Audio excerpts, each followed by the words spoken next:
Do you have a theory around how many times people should be posting a day on Instagram and or Facebook? This is where I go to the US, and the people that I follow in the US, and most of them post once a day. And that's enough. Yep. Well, and some of them don't even post every single day. Yep. I make sure that I post to my stories weekdays. Yep. And I post once on the actual feed once a day, weekdays. Yep. I don't post on For the your weekend. Cara page and your clients' pages. Yeah. Yep. No, for my clients. So for the electrician in Sydney, I post 7 days a week on his feed. Yep. Some other ones we don't post to Instagram at all, but we post to Facebook twice a week. What's your opinion? I know you have, I guess, probably more success on organic reach than maybe your contemporaries or other people that are in your market. How do you feel about paid advertising and what people should be doing around boosting posts versus targeting? Yeah, please don't boost posts. You're wasting your money. Yep. That is my final thought on boosted posts. Just don't. Yep.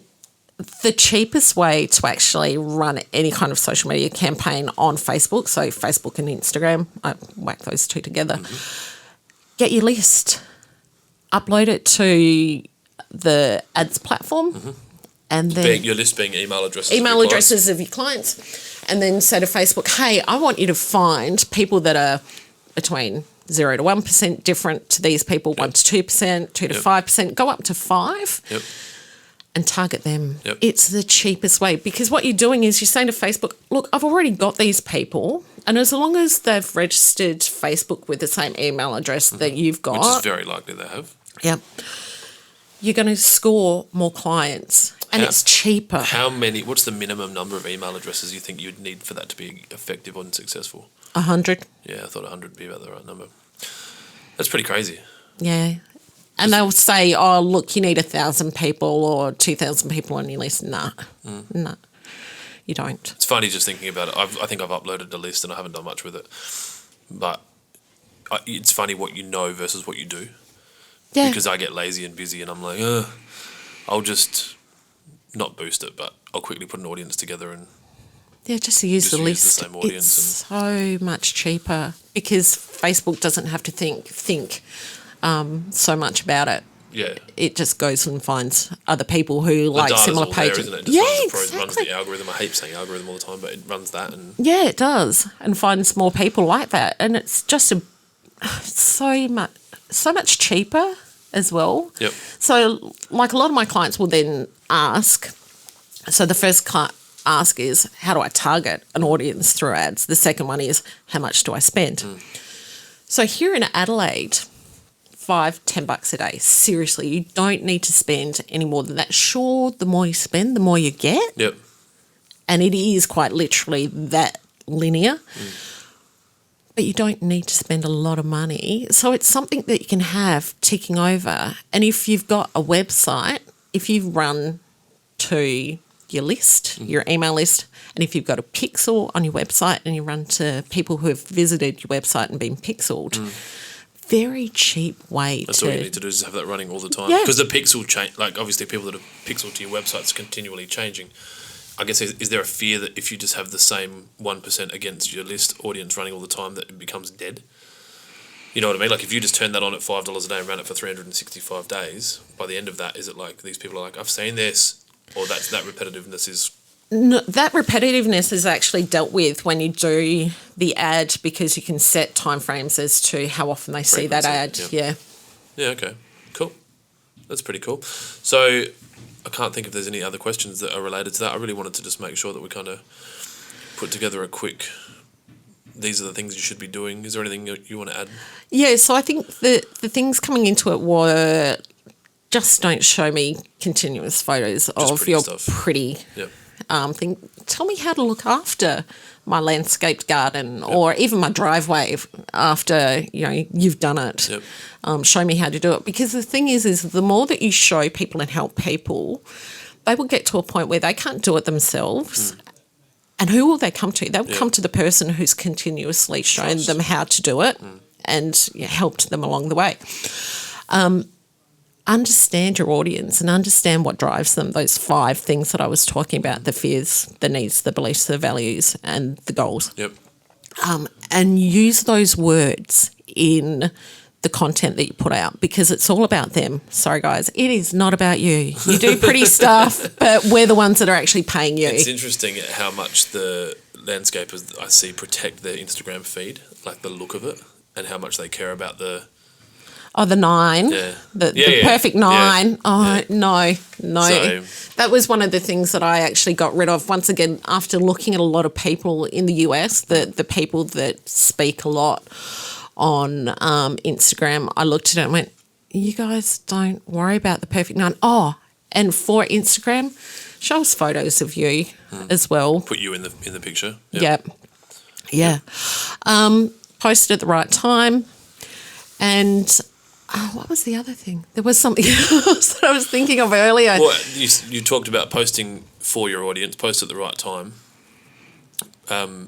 Cover those 5 things. Cover the 5 things. Oh, and a call to action. Yep. Here we go. Yep. That's the last thing. So make sure you tell us what to do. Now, it may seem really obvious that you have to tell us to click on the link, go to your link tree, call us. But everyone's pressed for time. Tell us what to do.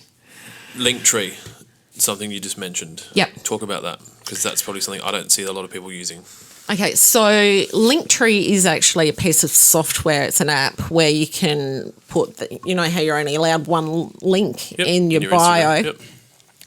So it will set up this tree of links for you to actually go, here's a link to my blog, here's my link to my contact page, here's my link to whatever, things, here's the free download that you can get, whatever.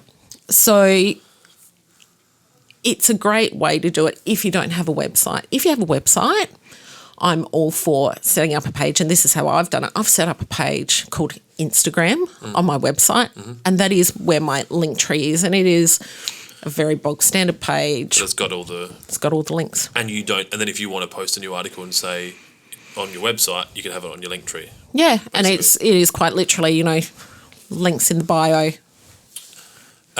What are the top apps that come to mind that these guys could be using that are inexpensive to help with, say, Linktree, Buffer? Mm-hmm. There's other buffers.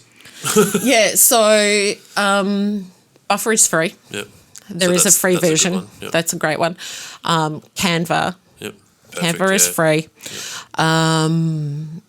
Let me see. I use Movavi for video and video editing. Yep. It's very cheap. It's a one-time purchase. Is that Apple fee. or Apple Android? Apple Android. I'm actually an Android user. Yep. So what else would there be for them? Download the Pages app. Yep. Through your app store. Start playing around with it, getting comfortable with it. Yeah. Download the Facebook Analytics app as well, and look at what time your people are on. Because while I say nighttime is the best time and first thing in the morning, your audience might be different. Yeah. It's not likely to be, but it may be. Yeah. So there are a lot of apps out there that people can actually use.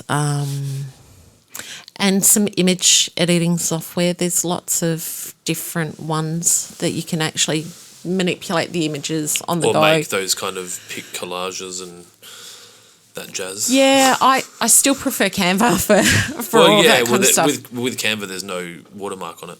Exactly. That's why I prefer it than pic collage. Have you used the Canva app? Yeah. It's not bad. It is. It's pretty good, actually. I prefer Canva on PC, obviously. You can do a lot better. I also have a full-time staff member that can build images for me, but I also have a very short attention span and come up with things that I want done straight away. Yeah. So a lot of times he'll be not working, and I'll go, I'll just quickly do it on Canva. Yep. So. And what I like about Canva is that I've set up a whole heap of templates, and I just drop images into it, so I can change stuff up really quick. Yeah, and on your phone, because you just have to drop the image and then drop it back behind the template or in front of the template, JPEG, and you're done. Yeah, it's sweet and easy. And the good thing is that if you've started something on desktop and you want to post it from your phone, they're all there. And you download it, save messing around trying to transfer files between your phone and desktop. No. A question that's popped into my head, hashtags. Yeah. How many hashtags should people be using in their Instagram posts, do you think? 10. No more than 10 or always 10? Between 10 and 15. In the post or in comments? In the post. Yep. Sorry, vibrating. Yeah, okay. Because that's, I guess, people... I'm currently trying to grow my Instagram on 4 different pages, and I'm playing around with hashtags now, just seeing what gets better and what hashtags are working. Something that people might not know is that you can actually search for hashtags. Yeah. And like say, what are the most popular hashtags for landscaping, and then it'll bring up bunches of 20, I think. There's a fair bit. And I've just gone through and cleaned out stuff that's not relevant of those and have them saved in notes. And Yeah, so save them in notes is great. I have 2 levels of tags. So there's a couple of different services you can use to see how many posts actually contain that hashtag as well. So anything that has over 500,000 uses, what I do is I call them my mega tags. Yep. And I will use those in stories. So I will share a post from my feed to my story, and then I will hide the mega tags in my story. So all I do is copy and paste them, and then I change the font color to the background color, which you can do with text. Oh, shit. And all of a sudden they disappear because they're the same color as the background. And so that'll show up in people's search. It will show up in their search as well. And because Instagram seems to be prioritizing IGTV and stories, it means that your post, like your story, comes up and your information comes up higher. That's a wicked hack. That's my favourite one today. Thanks. I'm going to use that. You like that?